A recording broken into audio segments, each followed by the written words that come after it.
बिस्मिल्लाहिर्रहमानिर्रहीम, अस्सलाम वालेकुम। फाइनली खित्ते के अंदर अब बड़ी लड़ाई शुरू होने जा रही है और पहला बड़ा बयान आया है माइक पॉम्पियो की जानिब से।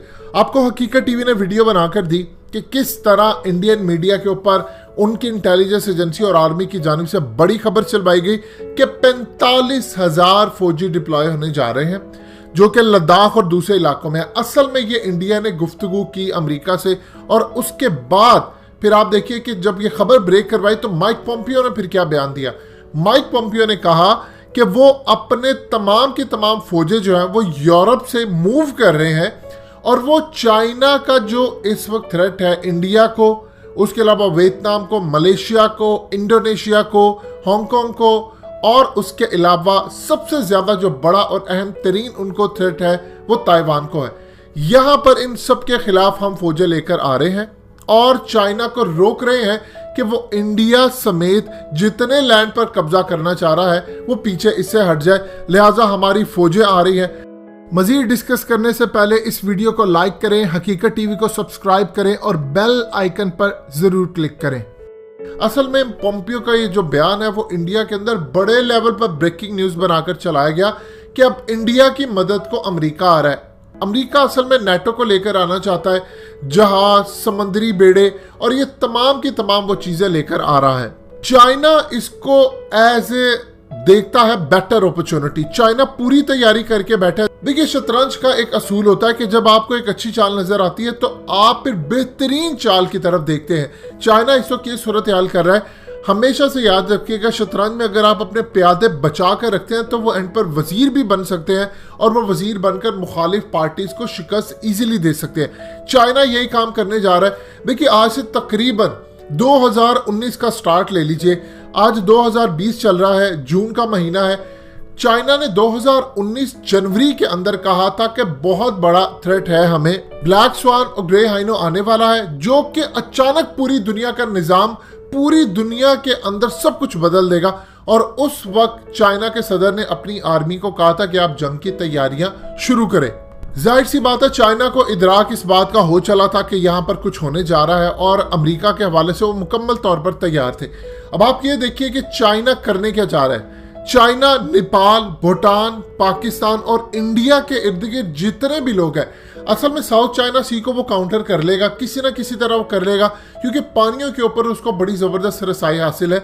वो चाहता है कि सबसे पहले अगर किसी को काउंटर किया जाए तो वो इंडिया। इसीलिए उसने धमकी दी है इंडिया को कि याद रखना, अगर ऐसी सूरत हाल होती है, तुम मिसकैलकुलेट कर जाते हो चाइना की पावर को या किसी चीज को, तो तुम्हें बड़ा खमियाजा भुगतना पड़ेगा, बड़ी प्राइस पे करनी पड़ेगी।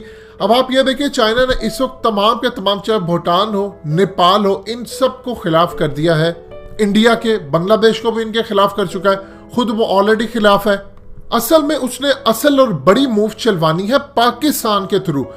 अब आपको कश्मीर के अंदर जो लड़ाई नजर आएगी, अब आप ये देखिए कि इस वक्त इंडियन मीडिया के अंदर जो मामला चल रहा है उसको तो आप एक साइड पर रख दे। इंडिया की इंटेलिजेंस एजेंसी इस वक्त काम कर रही है कि किसी तरह हम तिब्बत कार्ड इस्तेमाल करें चाइना के खिलाफ।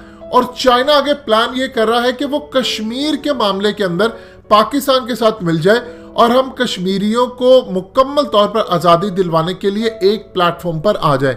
ये सबसे बड़ी डेवलपमेंट है जो चाइना अब करने जा रहा है। अगर अमेरिका के बेड़े पूरी तरह इस खत्ते में आते हैं चाइना के खिलाफ, तो सबसे पहले जो चाइना काम करेगा वो कश्मीर को आजाद करवाने वाला काम करेगा। वो मुकम्मल तौर पर पाकिस्तान के साथ मिलकर कश्मीर में फौजें उतार देगा। देखिए, पाकिस्तान और चाइना के साथ इस वक्त जो खामोश अंडरस्टैंडिंग है वो ये है कि अगर सूरत हाल खराब होती है चाइना के खिलाफ, इवन अमेरिका चाइना के खिलाफ अगर जंग लड़ने के लिए आता है, तो पाकिस्तान बतौर इत्तेहादी काम करेगा।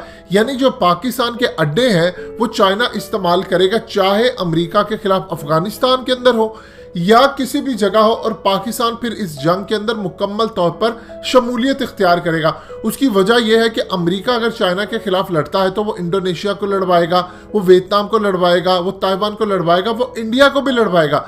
तो पाकिस्तान इत्तेहादी के तौर पर चाइना के साथ खड़ा होगा, चाहे पाकिस्तान इंडिया को काउंटर करे उसका इत्तेहादी के तौर पर या किसी और को करे। ये तीसरी जंग अजीम में बदलने जा रहा है मामला। अब सूरत हाल मुकम्मल तौर पर इसी तरह पैदा होने जा रही है कि चाइना पूरी कोशिश करेगा कि अगर यहां से अमेरिका आता है तो वो कश्मीर के अंदर घुस जाए, जब वो कश्मीर के अंदर घुसेगा तो इंडिया के हाथ से अगर कश्मीर निकलता हुआ जाता है, लद्दाख निकलता हुआ जाता है, जहां पर वो अब 45,000 फौज, उनकी एयरफोर्स और उनके तमाम फौजी चीजें डिप्लॉय कर चुका है, तो इंडिया सबसे पहले अमेरिका के इस मामले से अलग होने की कोशिश करेगा। ये असल में उनके आगे प्लान है और इंशाल्लाह यही वो मौका होगा जब नेमतुल्लाह शाह वली की जो प्रिडिक्शंस है वो पूरी होनी है, जिसके अंदर उन्होंने कहा है कि काफिर कौम को ऐसी शिकस्त होगी जो इनके वहम गुमान में भी ना होगी, यानी इंडिया को मुकम्मल तौर पर इदराक ही नहीं होगा कि उसके साथ हो क्या रहा है, और इसी तरह फिर कश्मीर के आजाद होने की भी वो पेशनगोई करते हैं। लिहाजा इस तमाम सूरत हाल में माइक पोम्पियो की जो धमकी है, इसको चाइना मुकम्मल तौर पर इदराक इसका रखता था, ऑलरेडी उनकी तैयारियां पूरी हैं। लेकिन अगर सूरत हाल इस तरह की होती है तो आप समझ लीजिए सबसे पहले अगर कोई मार्का होने कहीं जाएगा तो वो कश्मीर के अंदर होगा, और कश्मीर को चाइना आजाद करवाने के लिए फिर एड़ी चोटी का जोर लगा देगा, चाहे वो फिर ये मामले के ऊपर लेकर आए कि कश्मीर इंडिपेंडेंट हो जाए, पाकिस्तान के साथ शामिल हो जाए, कुछ भी हो जाए, लेकिन कम से कम वो इंडिया के चुंगल से निकाला है। सो ये एक अपॉर्चुनिटी के तौर पर हम इसको देखते हैं, और जंग से घबराना नहीं है। देखिए हदीस शरीफ हमें बताती है कि आपने जंग नहीं लड़नी, लेकिन जब हो जाए मुसल्लत तो पीछे नहीं हटना। दोस्तों, हकीकत टीवी को सब्सक्राइब करना मत भूलिए, वीडियो को लाइक करें, शेयर करें और कमेंट सेक्शन में अपनी राय का इजहार जरूर करें।